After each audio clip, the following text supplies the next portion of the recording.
Un Airbus A320, con 143 personas a bordo, se aproxima a la pista del Aeropuerto Internacional de Bahrein. El avión vuela demasiado alto y a una velocidad excesiva para un aterrizaje seguro. A pesar de las señales evidentes, los pilotos deciden continuar con el aterrizaje. Al acercarse al punto de contacto con la pista, se dan cuenta de que la situación es insostenible. El capitán decide abortar el aterrizaje y ejecutar una maniobra de ascenso para intentar una nueva aproximación. Sin embargo, durante esta maniobra, los instrumentos del avión comienzan a mostrar lecturas que el capitán no puede entender. Lo que sigue es una cadena de eventos marcada por la confusión, el pánico y decisiones críticas que determinarán el destino del vuelo. Esta es una historia sobre el conflicto que surge cuando dos personalidades muy diferentes se enfrentan en la cabina. Esta es la historia del vuelo Gulf 72. 23 de agosto del año 2000. Aeropuerto Internacional de El Cairo. 135 pasajeros y 8 miembros de la tripulación abordaron un Airbus A320 de la compañía Gulf Air. Su destino era el Aeropuerto Internacional de Bahrein, en Oriente Medio, a unas 3 horas de vuelo. La aeronave fue fabricada en el año 94 y entregada a Gulf Air en septiembre de ese mismo año. Contaba con 6 años de antigüedad y había acumulado unas 17.000 horas de vuelo. El avión estaba equipado con 2 motores turbofan CFM International. Desde el principio, las cosas no empezaron con buen pie. Los pilotos y la tripulación llegaron a la puerta de embarque solo 25 minutos antes de la hora de salida programada, después de que inicialmente se les había dirigido a la puerta equivocada. Habían pasado la noche anterior en El Cairo y se habían quedado fuera hasta tarde, cenando, explorando los bazares y probando suerte en el casino del hotel. Eran altas horas de la madrugada cuando finalmente se fueron a la cama. Debido a esto, estaban apurados cuando llegaron al avión y ansiosos por recuperar algo del tiempo perdido. Pero para entender realmente lo que iba a ocurrir esa tarde, es crucial examinar quiénes eran los pilotos y especialmente la dinámica entre ellos.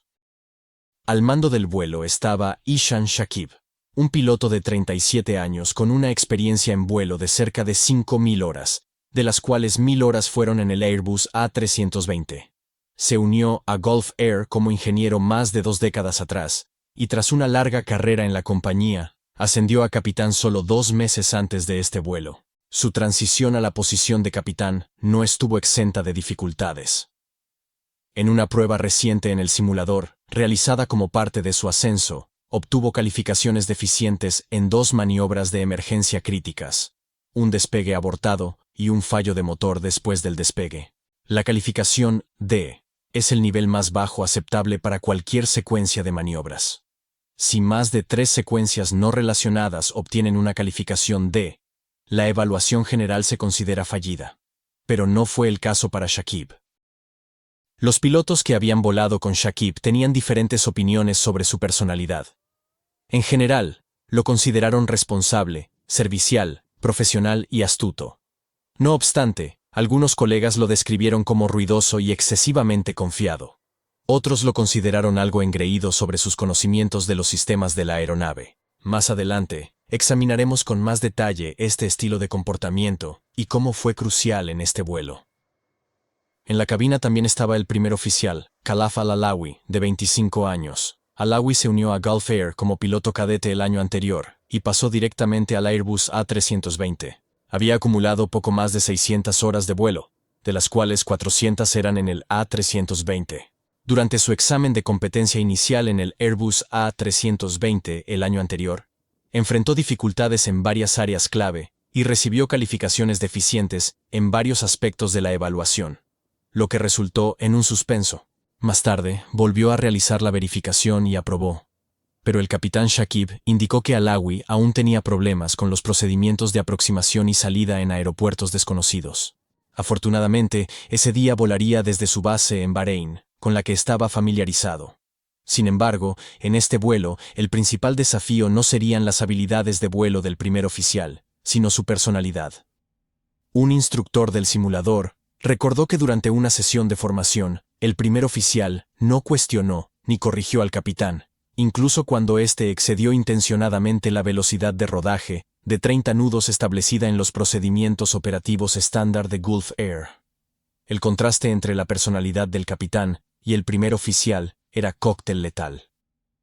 Alrededor de las 4:40 de esa tarde, el vuelo 72 comenzó su maniobra de retroceso desde la puerta en El Cairo. Los pasajeros se prepararon para el viaje, sin saber que se estaba gestando un problema en la cabina. Con un retraso de casi una hora, el avión finalmente inició su rodaje hacia la pista. El capitán Shakib pilotaría el avión rumbo a Bahrein, mientras que el primer oficial Alawi se encargaría de las comunicaciones por radio.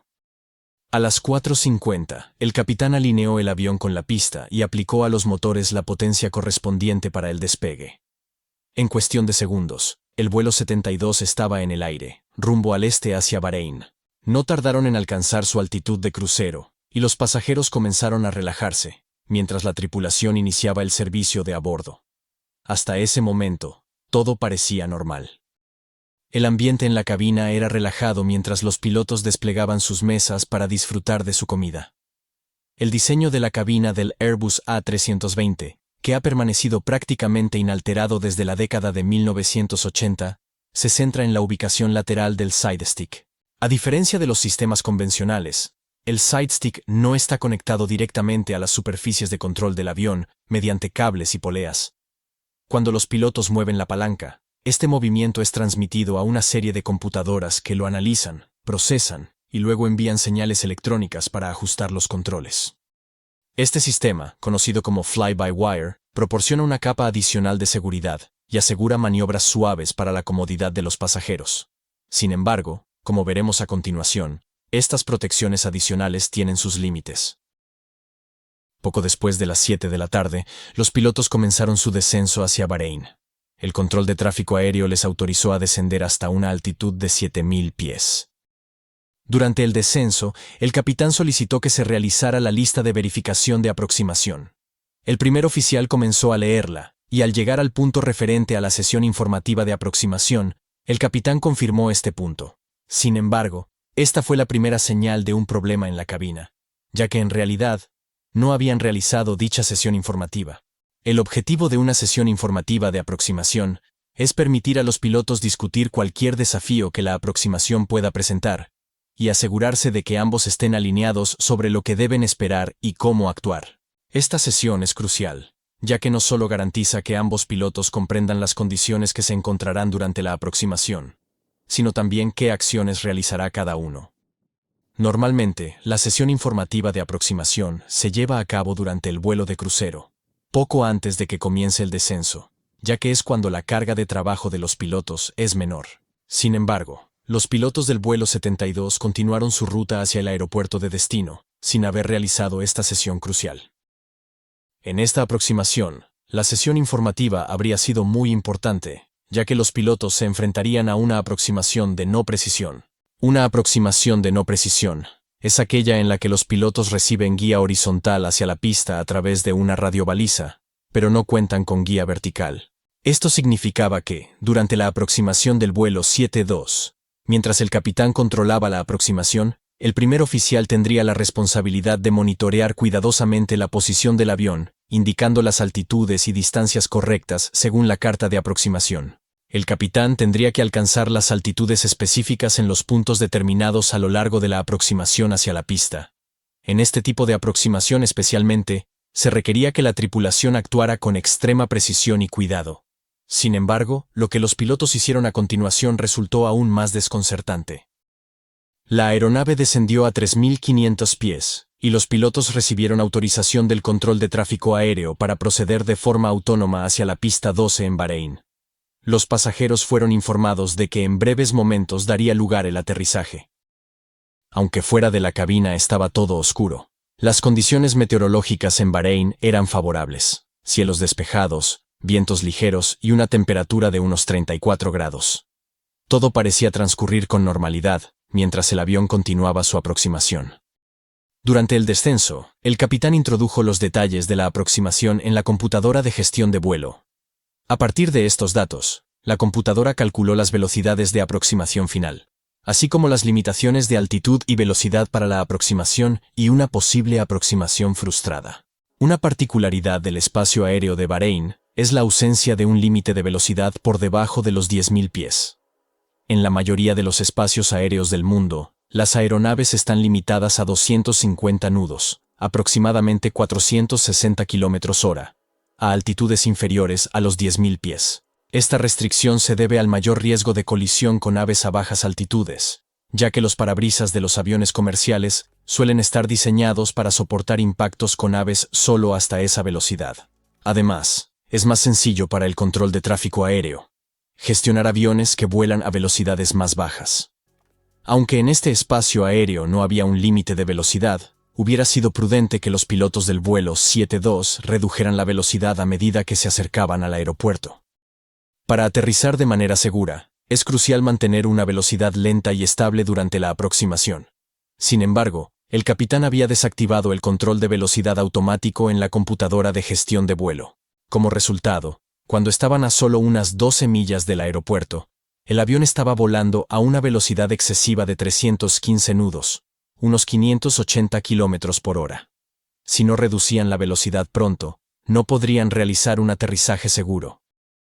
A pesar de que el capitán estaba al mando del avión, el primer oficial también tenía la responsabilidad de cuestionar y corregir al capitán si tomaba decisiones inadecuadas, lo que claramente era necesario en esta situación.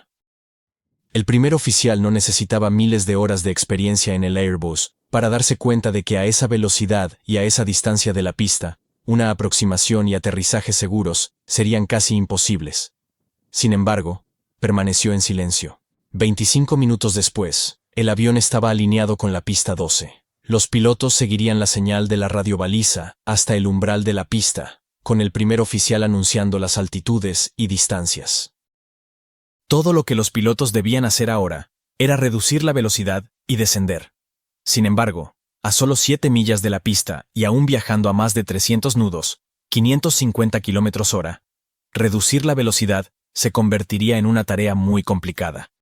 Para ayudar a reducir la velocidad del avión, los pilotos pueden usar los flaps. Sin embargo, a la velocidad actual, desplegar los flaps podría ser perjudicial. El capitán tenía otra herramienta disponible, los frenos de velocidad. Estos son paneles ubicados en la parte superior de las alas que se despliegan en el flujo de aire para ayudar a reducir la velocidad del avión. El capitán activó los frenos de velocidad. Estos lograron algún efecto, provocando una desaceleración lenta, pero no estaba claro si el avión lograría reducir su velocidad hasta alcanzar la velocidad de aproximación final de 134 nudos, 250 km/h. Según los procedimientos operativos estándar de Gulf Air, los pilotos no deben esperar hasta el umbral de la pista para comprobar la efectividad de la desaceleración. En cambio, hay un procedimiento de verificación que se realiza a 500 pies de altitud. Si la aeronave no se encontraba a una velocidad cercana a la indicada, en la senda de planeo correcta, con el tren de aterrizaje desplegado y los flaps configurados a 500 pies de altitud, la tripulación debía realizar una aproximación frustrada. Ambos pilotos estaban al tanto de esta norma. A medida que el avión se aproximaba, era crucial estar estables a 500 pies para proceder de manera segura con el aterrizaje. El control de tráfico aéreo dio la autorización para que el vuelo 72 aterrizara.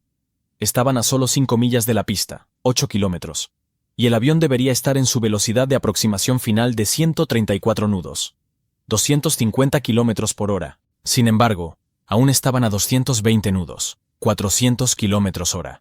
Los flaps deberían haber estado completamente extendidos y el tren de aterrizaje desplegado, pero debido a la alta velocidad mantenida hasta ese momento, los pilotos no habían podido configurar estos elementos a tiempo. La tensión se palpaba en cabina y parecía cada vez más claro que no alcanzarían la pista. Finalmente redujeron suficientemente la velocidad para extender la primera etapa de los flaps poco después de pasar los 1500 pies. El primer oficial bajó el tren de aterrizaje en un intento por reducir aún más la velocidad. Aunque la velocidad comenzó a disminuir, todavía estaban muy por encima de la velocidad de aproximación final. Una vez que el capitán visualizó la pista, desconectó el piloto automático y asumió el control manual del avión. Le recordó al primer oficial que debían estar estables a 500 pies durante el descenso. Los pilotos estaban cada vez más preocupados por la posibilidad de llegar a la pista. En la parte trasera del avión, los pasajeros permanecían ajenos a la situación, pero pronto se darían cuenta de que algo había salido mal. Cuando el avión alcanzó los 700 pies y con apenas 1 milla, 1,5 kilómetros para llegar a la pista, el capitán admitió que la situación era insostenible y que no conseguirían aterrizar con éxito. Aunque el capitán tardó en aceptar la realidad, Tomó la decisión correcta al optar por abortar la aproximación. En el aeropuerto de Bahrein, para la pista 12, el procedimiento de aproximación frustrada requería que los pilotos continuaran ascendiendo en dirección a la pista hasta alcanzar los 2.500 pies, y después giraran a la derecha para reincorporarse a la trayectoria de aproximación. En ese momento el comportamiento del capitán resultó desconcertante. En lugar de seguir el procedimiento estándar para una aproximación frustrada, ordenó al primer oficial que informara al control de tráfico aéreo que realizarían un giro de 360 grados a la izquierda, conocido como órbita. La intención detrás de esta maniobra era usar el tiempo adicional para reducir la velocidad, y una vez reposicionados en el rumbo de la pista, estar mejor preparados para un segundo intento de aterrizaje. Sin embargo, optar por realizar una órbita a solo 500 pies sobre el suelo y a apenas 1 milla de la pista, 1,5 kilómetros, fue una decisión extremadamente imprudente. No solo era improbable que esta maniobra funcionara, sino que además era extremadamente peligrosa debido a la proximidad del avión al suelo. Si se iba a realizar una órbita, esta debería haberse llevado a cabo a una altitud segura y a una distancia considerable del aeropuerto. Era crucial que el primer oficial interviniera en este momento para asegurarse de que el capitán siguiera los procedimientos estándar de la aerolínea. Sin embargo, el primer oficial una vez más no dijo nada. Para completar el peligroso giro de 360 grados, el capitán necesitaba confiar en su pantalla de vuelo principal, que es el instrumento utilizado para controlar el ángulo de inclinación y la velocidad vertical del avión. Las avanzadas computadoras de control de vuelo del Airbus estaban diseñadas para asegurar que la órbita se realizara de manera controlada y estable en todo momento. En ese mismo instante, el capitán comenzó a comportarse de manera muy distinta a la que había aprendido en su entrenamiento, y comenzó a realizar movimientos bruscos con los controles, alternando entre ascensos pronunciados y descensos agudos, en lugar de hacer ajustes precisos con la palanca. Sus movimientos erráticos le llevaron a inclinar el avión hasta 36 grados, muy por encima del límite de 25 permitido para esa fase del vuelo. Estos movimientos generaron fuerzas G en el avión que sorprendieron a los pasajeros. Las fuerzas G causan una variación en la presión sanguínea y pueden provocar una sensación de mayor peso, desorientación espacial y, en casos extremos, pérdida de conciencia. Además, pueden impactar el rendimiento del avión y su eficiencia en el consumo de combustible. Las oscilaciones verticales fueron tan intensas que en algunos momentos los pasajeros casi fueron levantados de sus asientos y luego empujados de nuevo hacia ellos. Esta experiencia desorientó a la tripulación. Los pilotos tuvieron que enfrentar la contradicción entre las sensaciones físicas generadas por sus oídos internos y las lecturas de los instrumentos durante el giro. Para seguir su posición, el capitán alternaba su atención entre los instrumentos y la vista desde las ventanas de la cabina. Esta combinación de información visual limitada desde el exterior y datos internos contribuyó a una notable desorientación espacial. En un momento, el avión se encontraba a solo 330 pies sobre el agua. Para hacernos una idea, la envergadura de una 320 es de poco más de 100 pies. En medio de esta confusión, ¿dónde estaba el primer oficial? ¿Qué estaba haciendo? Si hubiera seguido los procedimientos operativos estándar de la aerolínea, habría intervenido varias veces para señalar los parámetros que el capitán estaba excediendo. Sin embargo, el primer oficial permaneció en silencio. La combinación de un capitán autoritario y un primer oficial pasivo creó serios problemas en la gestión de recursos de la tripulación del vuelo 72. El capitán intentaba realizar un giro brusco de regreso a la pista a baja altitud. A medida que la velocidad del avión disminuía, el capitán solicitó la extensión adicional de los flaps. Finalmente, los flaps estaban completamente desplegados. Aunque esta maniobra fue imprudente, ayudó a reducir la velocidad del avión. Sin embargo, con el tren de aterrizaje bajado y los flaps totalmente extendidos, el avión se volvió mucho menos maniobrable. Como resultado, el capitán se volvió aún más agresivo con los controles, forzando al avión a realizar un giro mucho más pronunciado de lo que sería seguro a esa altitud. Para compensar la resistencia causada por los flaps y el tren de aterrizaje, los motores estaban funcionando a alta potencia, mientras el capitán dirigía el avión hacia la pista. Finalmente, el capitán niveló las alas, pero solo había completado 3/4 partes del giro.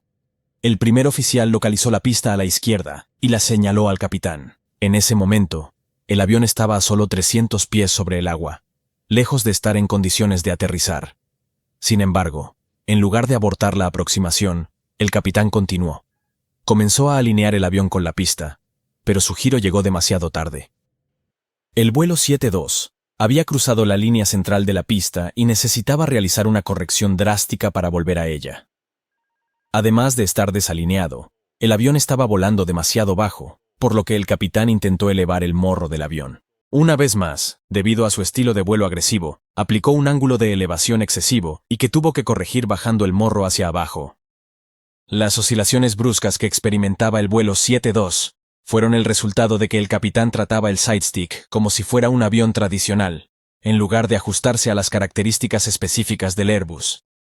El capitán instruyó al primer oficial a que informara al control de tráfico aéreo que estaban siguiendo los procedimientos de Gulf Air para realizar un giro. Para una A320, los procedimientos eran claros: aplicar potencia máxima, inclinar el morro hasta 15 grados sobre el horizonte y retraer una etapa de flaps. Sin embargo, el capitán aplicó la potencia total, pero solo inclinó el morro hasta 9 grados. El primer oficial retrajo los flaps a la tercera posición y levantó el tren de aterrizaje, lo que redujo la resistencia y permitió al avión acelerar rápidamente. El capitán debería haber elevado el morro al menos a 15 grados. En cambio, el capitán cometió un error crítico. La aceleración del avión lo empujaba hacia atrás en su asiento, y su cerebro interpretó erróneamente la aceleración como un cabeceo. En respuesta, inclinó el morro hacia abajo a 6 grados. Esto hizo que el avión acelerara aún más. En lugar de nivelar las alas, continuó girando el avión a la izquierda. El primer oficial informó al control de tráfico aéreo que estaban realizando un giro y solicitó vectores para una nueva aproximación. El controlador les indicó que volasen en rumbo 300 al noroeste y ascendieran a 2.500 pies. Sin embargo, el capitán, abrumado y desorientado, niveló las alas en el rumbo actual de aproximadamente 40 grados al noreste.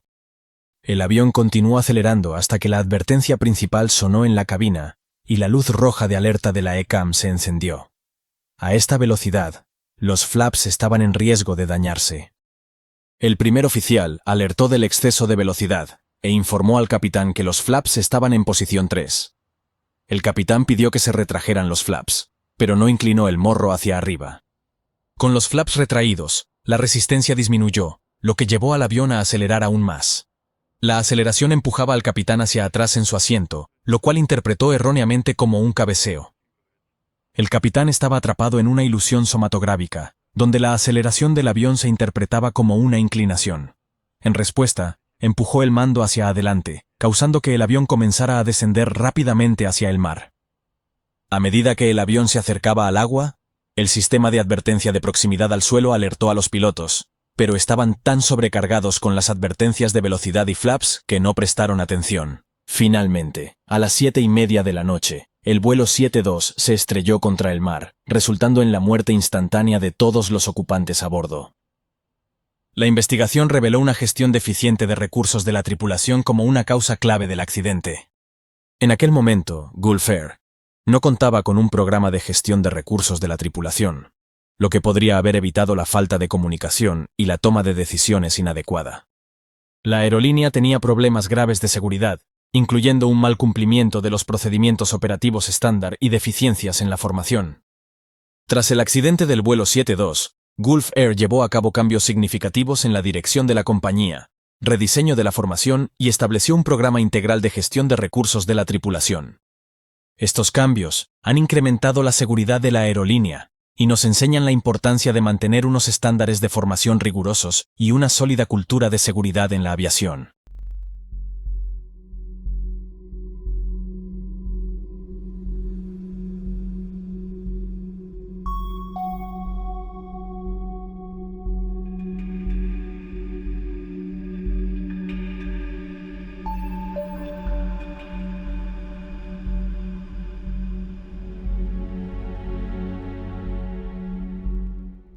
Un Airbus A340, con casi 300 personas a bordo entre pasajeros y tripulación, acelera por la pista durante el despegue en el aeropuerto de Melbourne, Australia. El final de la pista se acerca rápidamente, pero por mucho que el primer oficial tire de los mandos, su avión no despega. La cola roza violentamente el suelo y saltan chispas. Los pasajeros se horrorizan cuando un inquietante resplandor rojo llena la cabina. ¿Conseguirán despegar antes de que sea demasiado tarde? ¿O se estrellarán al final de la pista causando el peor accidente aéreo de la historia de Australia? Esta es la terrible historia del vuelo 407 de Emirates, una historia poco relacionada con aeronaves y mucho con el factor humano. La noche del viernes 20 de marzo de 2019, 257 pasajeros y 18 tripulantes embarcaron en el vuelo 407 de Emirates, en Melbourne, Australia. Se dirigían a Dubái, un viaje de 14 horas, en una noche perfecta para volar, sin vientos y con el cielo despejado. El avión utilizado para el vuelo era un Airbus A340 de 5 años de antigüedad, un cuatrimotor relativamente moderno con un excelente historial de seguridad, y uno de los pocos que podía realizar este largo viaje sin parar a repostar. Debido a la larga duración del vuelo, en lugar de 2, había 4 pilotos a bordo. 2 de ellos realizarían el despegue y el aterrizaje, y los otros 2 tomarían el relevo durante la parte de crucero del vuelo. En cuanto a los procedimientos de Emirates Airlines, la tripulación extra debía estar en la cabina, incluso para los preparativos previos al vuelo y durante el despegue y el aterrizaje. Muchas aerolíneas, incluida Emirates, consideraron que ese extra de tripulación era ventajoso en vuelos largos y ofrecía un margen de seguridad añadido. Esto hace que lo que estaba a punto de ocurrir en tierra fuera aún más desconcertante. Mientras llegaban los pasajeros y se cargaba el último equipaje, los pilotos estaban ocupados realizando los procedimientos previos a la salida. El capitán y el primer oficial tenían más de 8.000 horas de vuelo cada uno, muchas de ellas en el A340 y aún más en el A330. Pero esa noche, en lugar de ser su experiencia un punto fuerte, marcó una diferencia crucial.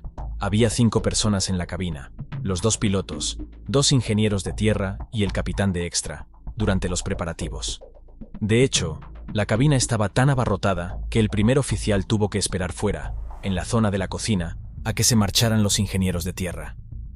Mientras los pilotos y los ingenieros de tierra charlaban, el primer oficial y el capitán revisaban sus papeles, y aquí es donde el primer oficial cometió un simple pero grave error. Todo empezó cuando introdujo el peso total del avión, su peso bruto, en la Electronic Flight Bag o EFB. Se trata de una tablet diseñada para calcular la configuración que debe tener el avión para el despegue.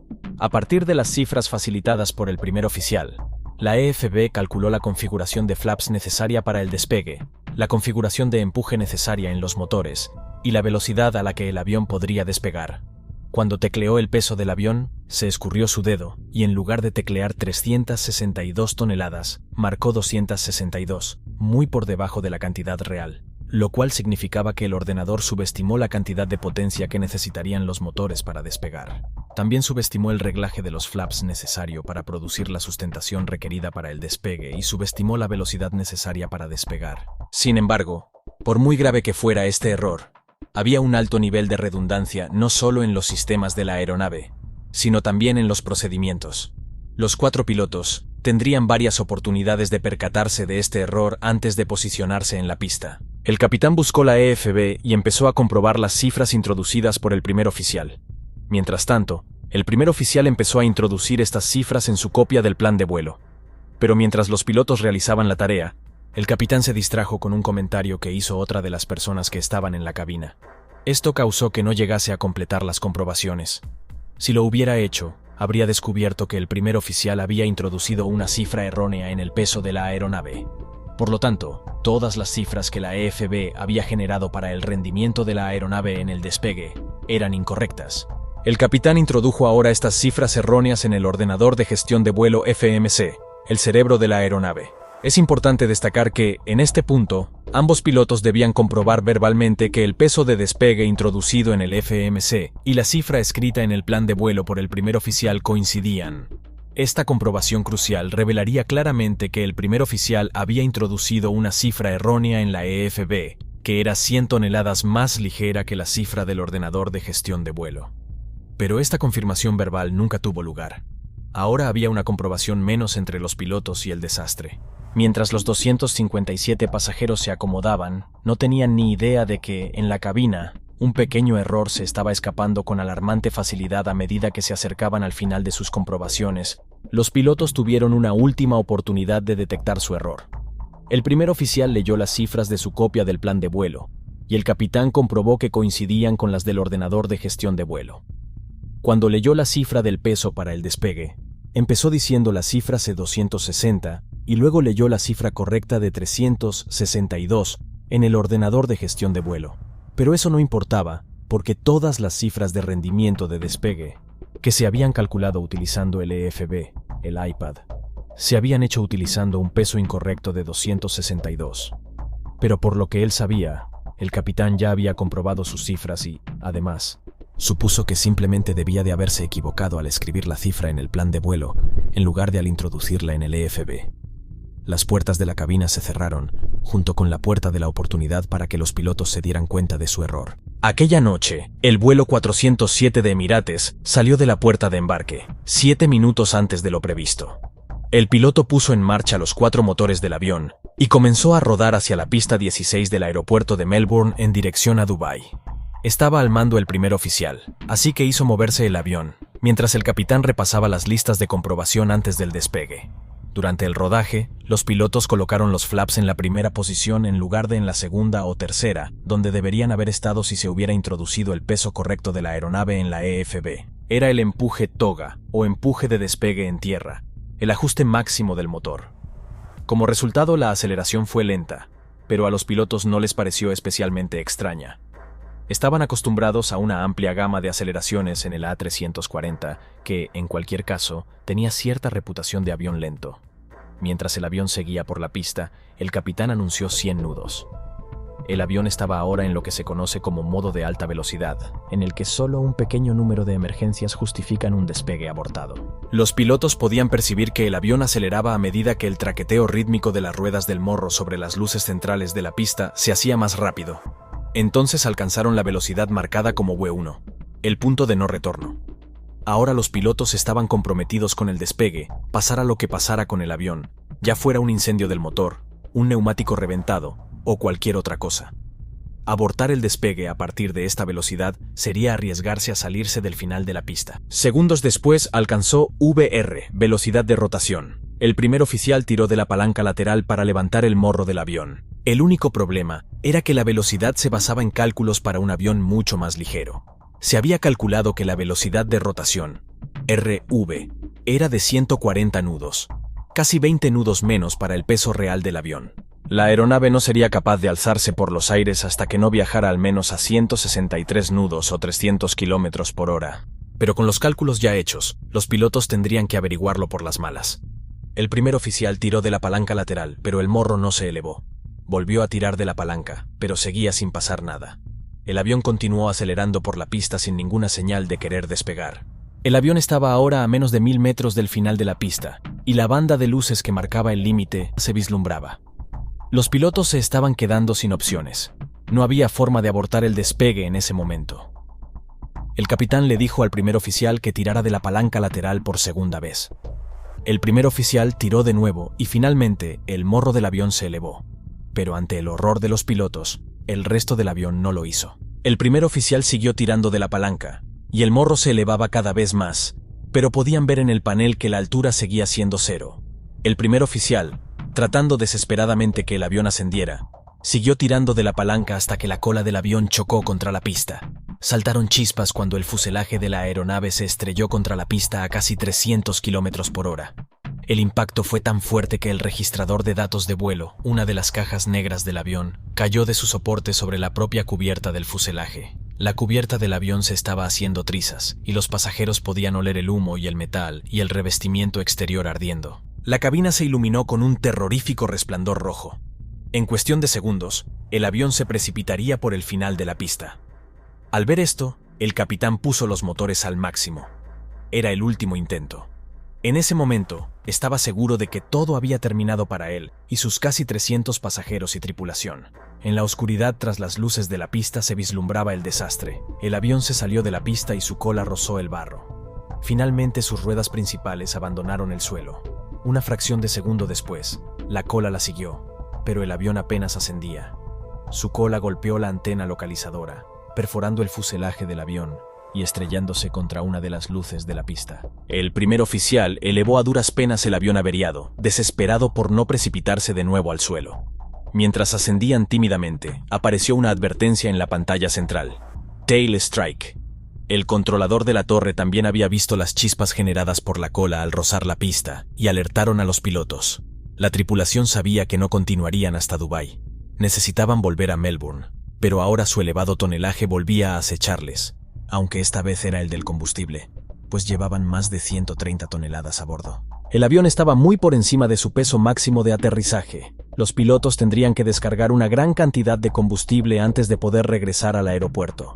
El control de tráfico aéreo autorizó el ascenso a 7.000 pies y les dirigió sobre el agua para que descargaran combustible. La adrenalina del vuelo de crucero estaba por las nubes en ese momento. Si el capitán no hubiera puesto los motores a máxima potencia en el último momento, podrían haberse estrellado contra los árboles al final de la pista, provocando un gran incendio. Pero no podían dejarse llevar por la emoción. Necesitarían toda su concentración para evaluar los daños y formular un plan para volver a Melbourne. Una parte clave de ese plan era averiguar cuánto combustible tendrían que expulsar para aterrizar con seguridad. Y aquí es donde, una vez más, el primer oficial necesitaría la EFB. Mientras el avión se dirigía hacia el sur, hacia el océano, el primer oficial sacó el EFB de su compartimento de almacenamiento, pero cuando la sacó y comprobó la pantalla, se quedó de piedra. Tenía delante de sus ojos la página de despegue que había utilizado antes, y la cifra del recuadro correspondiente al peso al despegue era 100 toneladas inferior al peso real del avión. En ese momento se dio cuenta de su error.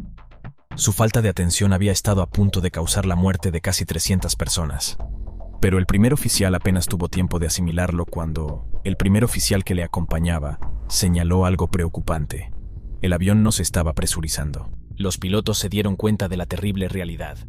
Cuando la cola chocó contra la pista, la cubierta del avión se desgastó y se abrieron múltiples agujeros. El avión ya no era un compartimento estanco, pero ya no había tiempo para pensar en lo que había ido mal en el despegue. Tenían que ponerse manos a la obra. El capitán declaró un pam-pam al control de tráfico aéreo. Pam-pam es la señal internacional de urgencia por radio, un paso por debajo del Mayday. El vuelo 407 tendría ahora prioridad sobre otros aviones. Mientras tanto, control de tráfico aéreo inspeccionó la pista para buscar los restos de la cola. Quedaron estupefactos ante lo que descubrieron. Mientras tanto, los pilotos empezaron a discutir sobre cuánto combustible debían tirar antes de aterrizar. En este punto tenían que encontrar un importante equilibrio. Por un lado, querían aterrizar por debajo de su peso máximo de 243 toneladas. Si lo superaban, corrían el riesgo de destruir el avión al aterrizar, lo que resultaba aún más arriesgado porque no sabían hasta qué punto estaba dañada la cola. Pero al mismo tiempo, para llegar a ese peso tendrían que deshacerse de casi todo el combustible. Y si, por alguna razón durante la aproximación, tuvieran que dar la vuelta y hacer un segundo, o incluso un tercer intento de aterrizaje, en ese caso, necesitarían más combustible. Pero si lo hicieran, tendrían exceso de peso en el primer aterrizaje. Al final, los pilotos decidieron descargar 80 toneladas de combustible.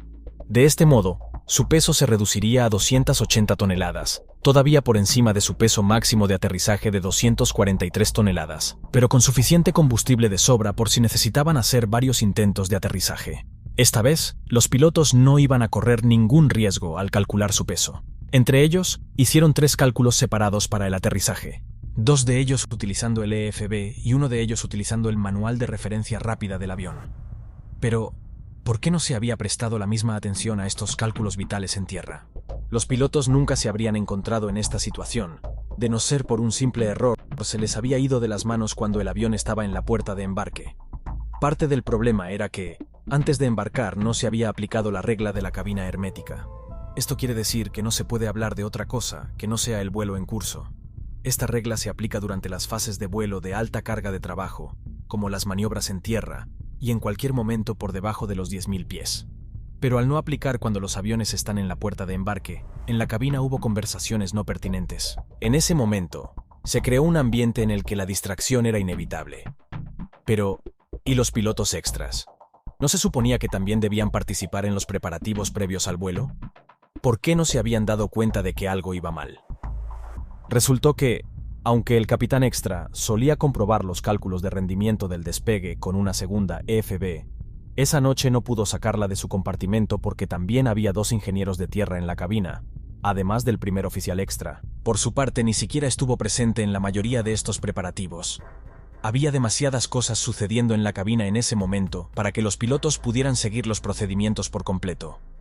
Otro problema para los pilotos era que las cifras generadas por el EFB no parecían incorrectas. Estaban acostumbrados a volar en el Airbus A330, la versión más pequeña del A340, donde ese peso y rendimiento al despegue eran típicas. Los errores de cálculo que experimentaron los pilotos no eran fáciles de detectar. Pero ahora, a 7.000 pies sobre el océano, con la parte trasera dañada y un avión que no presurizaba, lo más importante eran los 257 pasajeros, que debían ser llevados sanos y salvos al aeropuerto.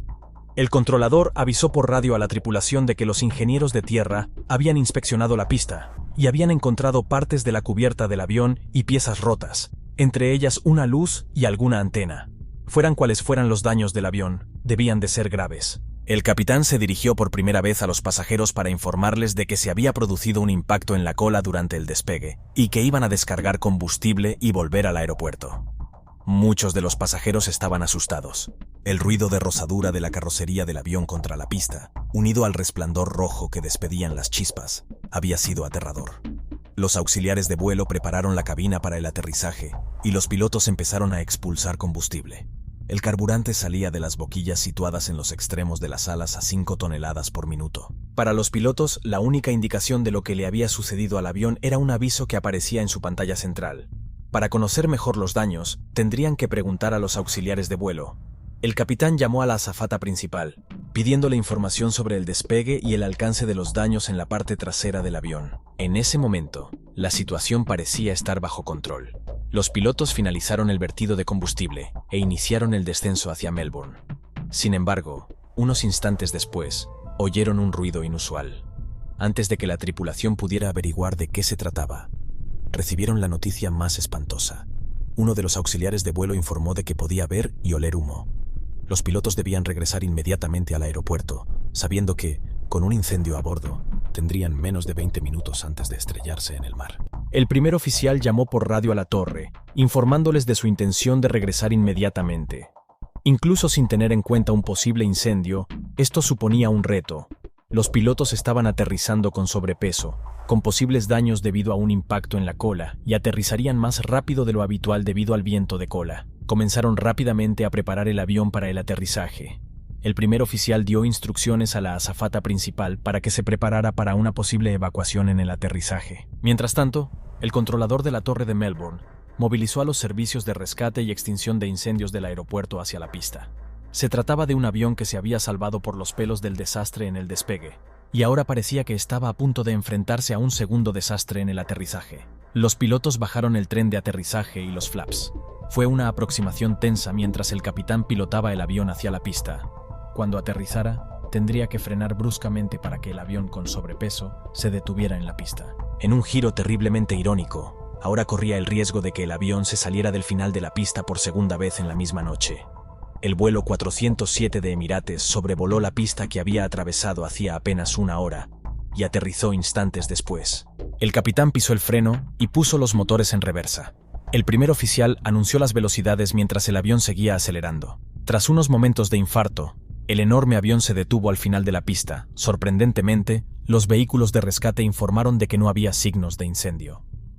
Los 257 pasajeros y los 18 miembros de la tripulación habían sobrevivido. Las lecciones del vuelo 407 se aplicaron a pilotos y aerolíneas de todo el sector. Desde aquel incidente de marzo de 2009, los nuevos ordenadores de gestión de vuelos llevan incorporado un software que avisa a los pilotos si las cifras de rendimiento de despegue que introducen son suficientes para que el avión despegue en la longitud de pista dada. En Emirates y en muchas otras aerolíneas, ahora se exige a 2 pilotos que calculen de forma independientemente las cifras de rendimiento de despegue para garantizar que un solo cálculo no pueda causar un desastre.